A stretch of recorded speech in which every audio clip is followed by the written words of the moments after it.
Hello, boys and girls. My name is Officer Joe, and I am the school resource officer at your school.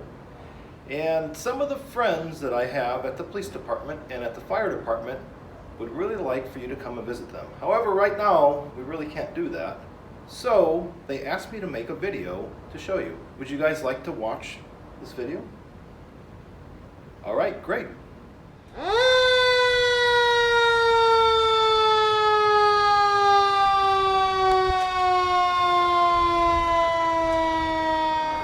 I'm Fireman Josh with the Chesterton Fire Department. I'm here to talk about our fire engine, Engine 515. It's our first fire engine we use on any call. We go out, we can respond not only fire calls, but car wrecks, fuel spills, or EMS calls out of it. See here, this is where all the magic happens.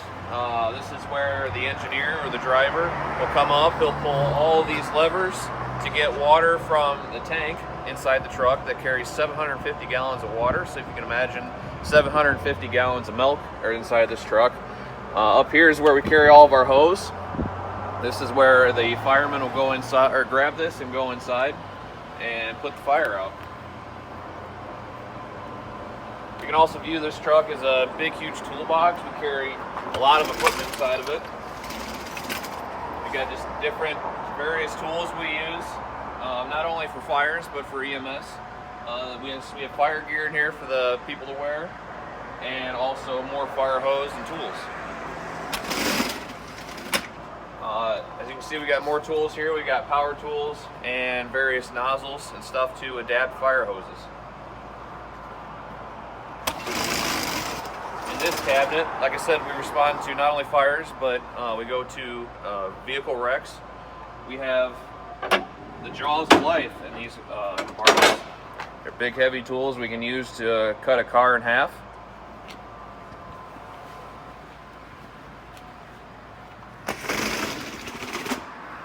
Back here we carry a big fan and also a generator. The generator, we can create our own power to run tools. And the fan, we can clear out a house full of smoke, so that way you can go back into your house in case there's maybe a stove fire or something in there.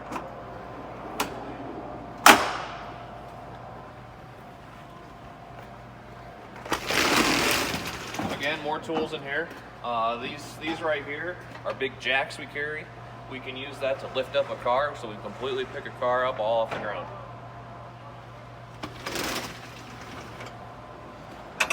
We also carry a few saws. We can use these saws to cut holes in roofs, so we can clear a house full of smoke. Or we can use this saw to cut metal, wood, or anything really in case we need to cut something.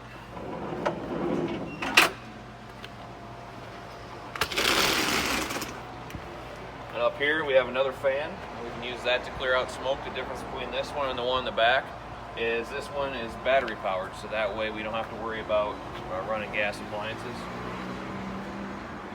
And then also we carry ladders on our truck.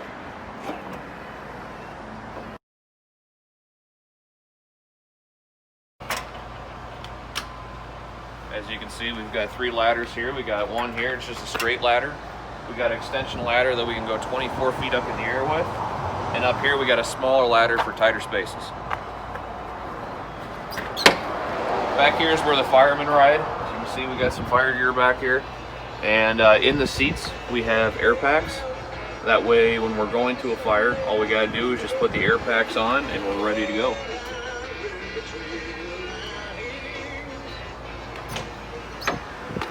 This is where our officer, or our guy in charge, sits.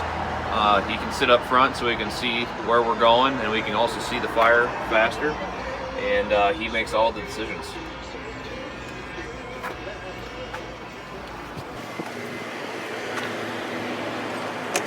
And lastly, this is probably one of the most fun jobs in the fire department. This is where the engineer sits, and this is where he drives and operates the vehicle. He gets to turn on all the lights and make all the noise that we go through town with.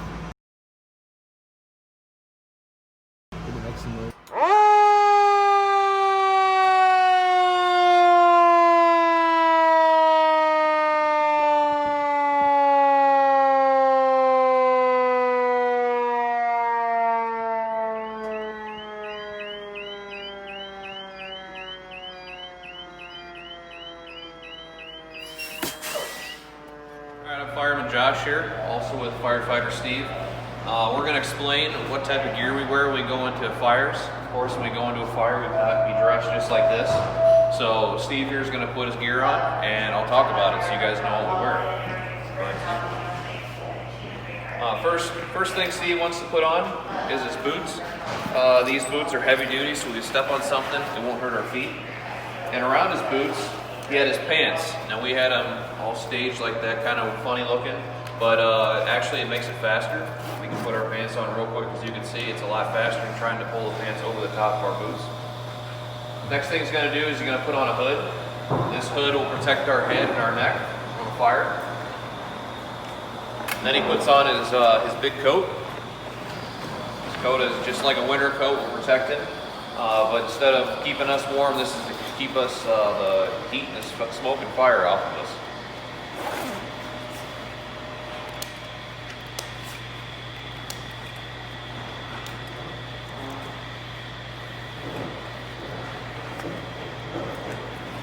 Right now Steve's putting on his mask. This mask not only protects our face from heat and smoke, but it also connects to our air pack that he'll put on later.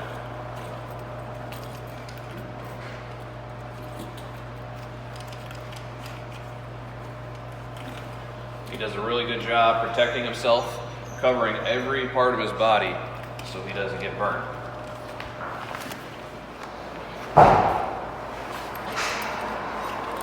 Next thing Steve's got to put on here is his air pack.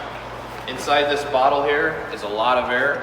That way when we go into a smoky environment that we can't breathe in, he can breathe out of this bottle instead of breathing in all the smoke and fumes inside of a fire.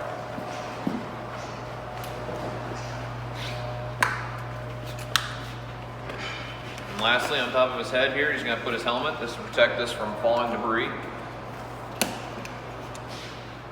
Kind of like a helmet you wear in baseball or football. It's same thing.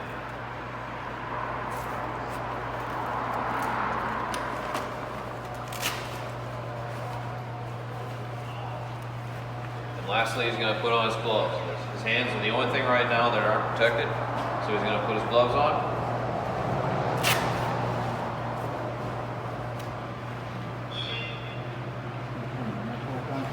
How much does all that stuff weigh? Everything here is probably an extra 100 to 150 pounds on top of what the firefighter wear weighs. Now I'm going to get him to put on air. And this is what a fireman looks like going into a fire. Now if I get Firefighter Steve to say a few words.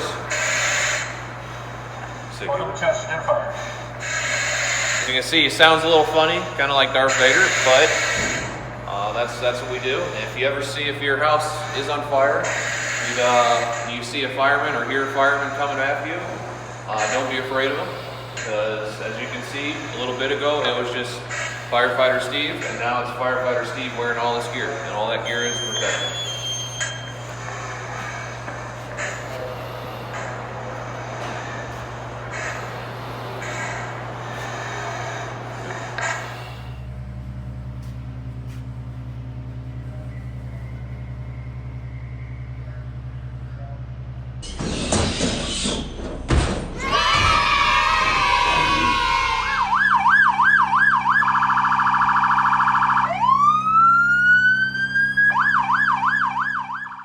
All right, boys and girls, who knows what this is? That's right, this is a police car. And how do we know it's a police car?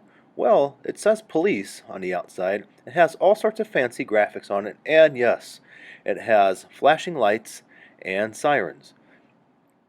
So anytime that we see a police car, if we're ever in any kind of need, we can always wave a police officer down and they will be more than happy to help us. We can also tell it's a police car by looking at some of the other stickers that are on it, and here is a badge. It's another good way to tell that this is actually a police car. Of course, the lights are still flashing and it says police on it, so that makes it really easy too. Now we have flashing lights on police cars so that way your parents, when they're driving, know if there's an emergency, we have our lights and sirens activated so they know to pull over. This allows us to get to the scene of whatever is going on, whatever emergency, quicker and safer. If you ever see a police car with its lights and sirens on, make sure that you stay out of the road. And if you're in a vehicle, you can always let your parents know that a police car has its lights and sirens on and are going to an emergency. And of course, we love to hear the sirens. So, we'll have the officer that's in the vehicle activate the siren now.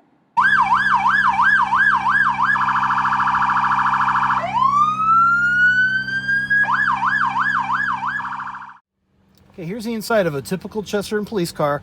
We do have some freedom on how to set them up inside, but more or less they're going to be pretty similar inside. In no order, I'm going to start with the body camera controller, because there's also cameras inside the car. There is a camera here that catches the inside of the car. There is a camera here that looks forward. That can help us get good evidence in cases where people might not be driving so good. And it also keeps people honest if they're in the car and we tell them they're on camera. This is the master controller for it. It might look like a regular run-of-the-mill tablet, because more or less it is. This is a Samsung tablet with a tough box on it for those tough, rugged Chesterton environments. This is our radar head. It shoots out a beam with this, or the radar controller. Here's the radar head. It shoots out a beam. It gets a reflected portion of the beam back, and the difference between the original and the reflected, there's a computer calculation in here that shows us how fast the other car is going. We have laptop computers that are internet and police database enabled, so we can run license plates in these. We can see what the other officers are doing. We just interacted with the Burns Harbor police on a call, and it was very helpful to have this and to be able to see what they were doing, so we were in a better position to help them. We've got a radio stack and siren box stack here. Nothing but the latest and up to the date. This is a 700 and 800 megahertz radio. I don't even know if we should talk about how much these bad boys cost, but they're pretty expensive. Moving on, you can see that it's laid out like a regular Ford Explorer. If any of your moms and dads have one of those, it's not a whole lot different than those. Our controls are a little more basic. It's not like the chief of police is going to spring for the platinum package for the police officers, right? But it has everything we need: CD, air conditioning. It's actually a very nice place to spend 12 hours. Hi, I was asked by Officer Joe to help out with this presentation. I'm Officer Dave. Some of you might have seen me walking in the halls at Bailey or Brummett by now, or maybe even Yost. I want to take a few moments and show you some of the things I have on today. First of all, I have a police vest on. This is to help keep us safe, and more important, just as important, it helps us carry a few things. It carries my name badge, so people know who I am. It has a badge on it, and everybody knows what the badge means. It's a thing that makes it easy to tell I'm a police officer right away. If you look at the shoulders with the flag and the town of Chesterton patch, that's another clue right away that the person wearing this is a Chesterton police officer and is here to help. I also have a few things on my belt. One of them is a stick. You never know when you're going to need a stick, right? I also have, probably the most important thing is my police radio. This is, if I'm out of the police car, this is how me and other officers can communicate to each other or with the dispatch center. As of a few years ago, we got body cameras that help us record events, and I'm going to show you where we hide that. A lot of people don't even know they're in here. You unzip that, and there is a little plastic clip holder that holds the camera right here. We have wireless controllers for them, so not recording, not mounted, Wi-Fi connected. So we don't have to take it in and out dozens of times a day. So that's pretty handy. I would hope everybody, this is a bullet resistant vest that could help keep us safe if we're up against any bad guys that want to do anything silly. This particular vest here, it fits pretty good, and it is much lighter than the one I got many moons ago on this job. This stuff keeps getting better all the time. People always ask, does it get hot when you're wearing this? A little bit, but it's worth it for the extra safety. I appreciate you taking a moment to look at the video on our equipment and how we dress. And you know, if anybody's dressed like this, they're a police officer and you can go to them for help. Hi there. My name's Dave, and I'm the Chief of Police for the Chesterton Police Department. And since you've already seen lights and sirens and policemen and firemen, and since I'm hopefully the last one you're going to see, that must mean the police department's the best. I will also tell you that my job is really not very exciting, because you can probably think of me as just like your principal. And when you see your principal sitting behind their desk, sometimes it means you're in trouble, sometimes it means something's good going on. So you need to know that all police officers, including the chief, are good guys, and we're here to help you. So thank you for letting us visit today.